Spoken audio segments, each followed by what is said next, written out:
नमस्कार, मैं हूं आपके साथ मेनका चौधरी और आप देख रहे हैं गेम्स ऑफ गद्दी। और आज गेम्स ऑफ गद्दी की जो खास खबरें हैं ये आपको बता दूं।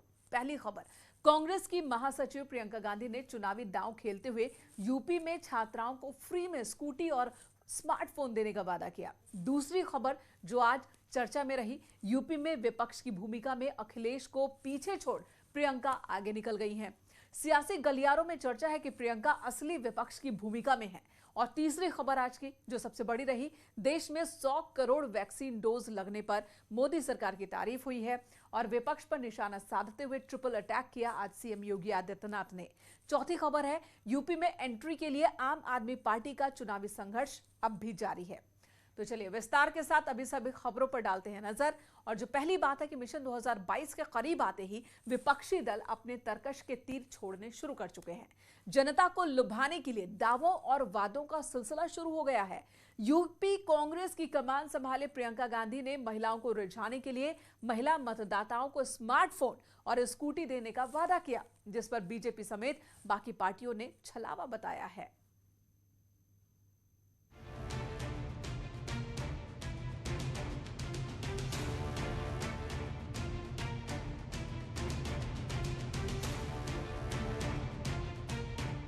यूपी की सियासत में कांग्रेस की री एंट्री कराने के लिए प्रियंका गांधी लगातार मेहनत कर रही हैं और 2022 की जंग जीतने के लिए दावों और वादों का पिटारा भी खोल रही है। यूपी में महिलाओं को रिझाने के लिए कांग्रेस की महासचिव ने नया ऐलान किया है। प्रियंका ने कहा कि कांग्रेस की सरकार बनने पर वो यूपी की छात्राओं को स्मार्टफोन और इलेक्ट्रिक स्कूटी मुफ्त में बांटेंगी। कुछ छात्राओं से मिली, उन्होंने बताया कि उन्हें पढ़ने और सुरक्षा के लिए स्मार्टफोन की जरूरत है। मुझे खुशी है कि घोषणा समिति की सहमति से यूपी कांग्रेस ने निर्णय लिया है कि सरकार बनने पर इंटर पास लड़कियों को स्मार्टफोन और स्नातक लड़कियों को इलेक्ट्रॉनिक स्कूटी दी जाएगी। कांग्रेस की नेता प्रियंका के ऐलान को ऐतिहासिक कदम बता रहे हैं। उनका कहना है कि हमारी ये दूसरी प्रतिज्ञा प्रदेश की बेटियों को सम्मान और सुरक्षा के साथ स्वाभिमान के लिए है। उत्तर प्रदेश में कांग्रेस पार्टी की सरकार बनते ही इंटर पास लड़कियों को स्मार्टफोन और ग्रेजुएट करने वाली लड़कियों को स्कूटी देने का फैसला उन्होंने तत्काल लिया। उन बहनों का, उन लड़कियों से उनकी विशेष चर्चा के दौरान उन्होंने ये निर्णय लिया। एक ऐतिहासिक निर्णय है। कांग्रेस पार्टी ने एक बार फिर से अपनी ये दूसरी प्रतिज्ञा सामने लाने का काम किया है। इसके लिए हम आदरणीय प्रियंका गांधी जी को धन्यवाद देते हैं, क्योंकि लगातार उत्तर प्रदेश में भाजपा सरकार में हमारी बेटियों और बहनों को उपेक्षित होने का शिकार होना पड़ रहा है। लगातार उत्तर प्रदेश में घटनाएं बढ़ती चली गई महिलाओं और बेटियों के प्रति, और सरकार हर बार बलात्कारियों और अपराधियों के साथ नजर आई। वह मंत्री मोहसिन रजा ने प्रियंका गांधी के स्मार्टफोन और स्कूटी के ऐलान को छलावा बताया। उन्होंने कहा कि प्रियंका गांधी मुंगेरी लाल के हसीन सपने देख रही हैं। हमारी सरकार पहले से ही महिलाओं के लिए काम कर रही है। मुंगेरी लाल के सपने देख रही हैं प्रियंका वाड्रा जी उत्तर प्रदेश में। उनको खूब अच्छी तरह से पता है।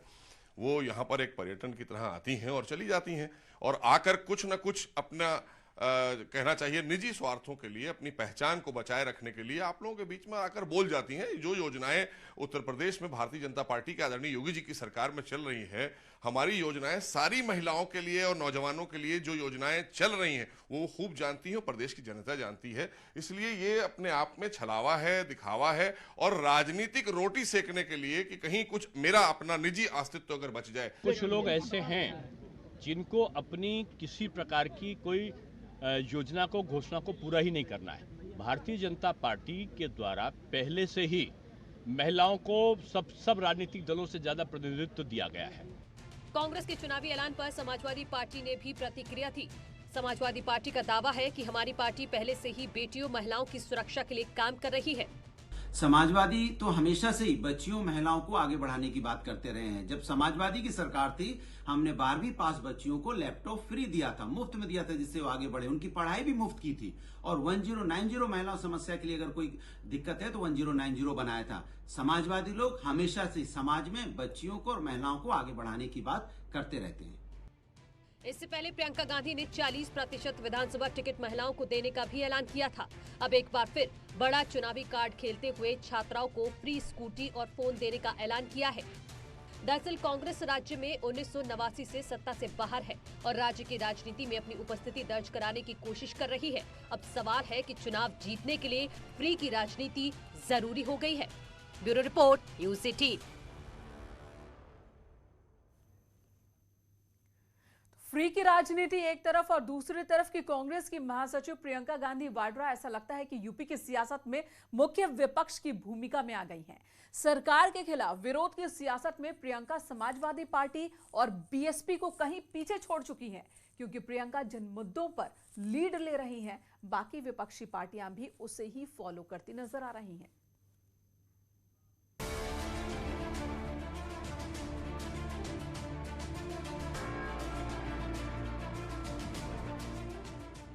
यूपी में कांग्रेस की वापसी के लिए प्रियंका गांधी ने पूरी ताकत लगा दी है। प्रियंका गांधी लखनऊ में लगातार कैंप कर रही हैं और पार्टी की चुनावी रणनीति पर बेहद बारीकी से काम कर रही हैं। साथ ही किसानों के मुद्दे पर बढ़ चढ़कर उनका साथ दे रही हैं। इतना ही नहीं, हिंसा पर हो रही सियासत में असली विपक्ष की भूमिका भी प्रियंका ही निभा रही हैं। क्योंकि आगरा में सफाई कर्मी की मौत पर प्रियंका पीड़ित परिवार से मिलने गई। प्रशासन ने प्रियंका को हिरासत में लिया और फिर आगरा जाने की इजाजत भी दे दी। वहीं अखिलेश यादव दूसरे दिन आगरा पहुंचे। लखीमपुर खीरी में भी हिंसा के बाद पीड़ित परिवारों से मुलाकात करने प्रियंका गांधी सबसे पहले पहुंची और बाद में अखिलेश यादव ने लखीमपुर खीरी का रुख किया। कांग्रेस नेताओं का मानना है कि प्रियंका के विपक्ष के लीड रोल में आने से कांग्रेस मजबूत हुई है और इसका चुनावी लाभ मिल सकता है। कांग्रेस गांव की पार्टी है, गरीब की पार्टी है, किसान की पार्टी है, मजदूर की पार्टी है, नौजवान की पार्टी है। कांग्रेस आम आदमी की पार्टी है, उत्तर प्रदेश की आवाज है, देश की आवाज है। श्रीमती प्रियंका गांधी जी के नेतृत्व में हर मुद्दे पर कांग्रेस पार्टी नगर नगर, डगर डगर, गांव गांव, पांव पांव जन जन के बीच में है और जनता के आशीर्वाद की आकांक्षी है। श्रीमती प्रियंका गांधी जी का सबल और सक्षम नेतृत्व कांग्रेस को इस समय उत्तर प्रदेश में जनप्रिय बना रहा है। वहीं बीजेपी का कहना है कि प्रियंका को अटेंशन मिलने से जमीनी स्थिति में कोई बदलाव नहीं आने वाला। झूठे वादे करना तो कांग्रेस की फितरत में शामिल है। छत्तीसगढ़, राजस्थान, पंजाब, महाराष्ट्र में कांग्रेस ने जो वादे किए थे एक भी पूरे नहीं हुए। उत्तर प्रदेश में तो कांग्रेस का वजूद ही खत्म है। राजनीतिक प्रासंगिकता बची रहे इसके लिए जद्दोजहद कर रही है कांग्रेस। तो यहाँ वो कोई भी वादे कर सकती है, चूंकि उसको निभाना तो उनको है नहीं। हालांकि समाजवादी पार्टी बीजेपी पर ही निशाना साध रही है। भारतीय जनता पार्टी ने अपनी हार मान ली है, इसीलिए वो दूसरी पार्टियों की चर्चा कर रही है, अपनी पार्टी की तो बात भी नहीं करती है। उसे पता है कि 2022 में बाईसाइकिल की सरकार आ रही है और भारतीय जनता पार्टी सबसे नीचे पायदान पे जा रही है। 2022 के लिए सभी पार्टियों के अपने अपने दावे हैं, लेकिन ये सच है कि विरोध की सियासत में प्रियंका बाकी विपक्षी दलों के मुकाबले आगे नजर आ रही हैं। क्योंकि सरकार के खिलाफ मुद्दों को भुनाने के लिए जिस तरह से प्रियंका ने यूपी में डेरा डाल रखा है, उससे तो यही लगता है कि यूपी में विपक्ष की असली भूमिका प्रियंका ही निभा रही हैं। Bureau report, news 18।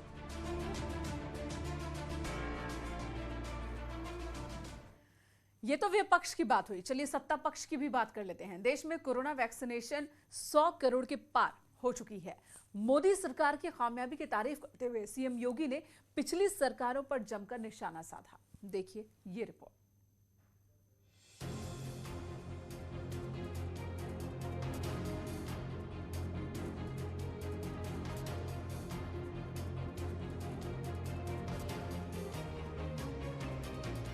देश में कोरोना के खिलाफ वैक्सीनेशन 100 करोड़ के पार हो गया है।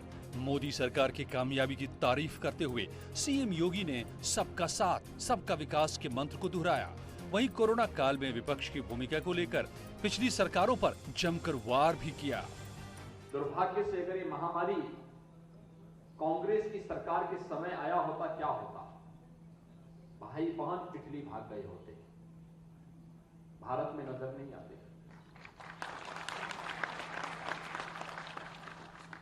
सपा की सरकार में आए होते तो चाचा भतीजे में होड़ लग गई हो गई होती कि कौन कितना ज्यादा हड़प ले, उनको गरीब की चिंता नहीं होती।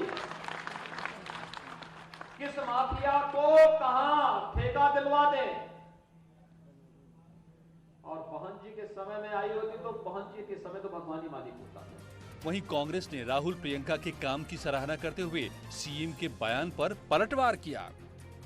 आपकी सरकार है, आपने क्या किया, कहाँ थे आप, किसका दुख बांटा, कितने मरीजों को बचा पाए, कितना गैस का सिलेंडर उपलब्ध करा पाए। आदरणीय राहुल गांधी जी तो मजदूरों के बीच में थे, रोज लोगों को गैस सिलेंडर, ऑक्सीजन कंसंट्रेटर और दवाइयाँ उपलब्ध करा रहे थे। आदरणीय प्रियंका जी तो रोज उत्तर प्रदेश के उन तमाम लोगों के सहयोग के लिए निरंतर रात दिन एक की थी। समाजवादी पार्टी ने दावा किया कि उनकी सरकार होती तो महामारी में भी सभी लोग काम करते। प्रवक्ता सुनील साजन ने सरकार पर घोटाले का आरोप लगाकर वार किया। बदनामी उत्तर प्रदेश सरकार ने कराई है। जो तस्वीरें देश दुनिया में उत्तर प्रदेश से गई हैं, शमशान घाट पर लाइन लगी है, गंगा मैया लाशों से पट गई हैं और उन लाशों से कफन खींचे जा रहे हैं, ऑक्सीजन की वजह से लोग मर रहे हैं। क्या कोई वो तस्वीर भूल सकता है कि एक औरत अपने पति को मुंह से ऑक्सीजन दे रही थी?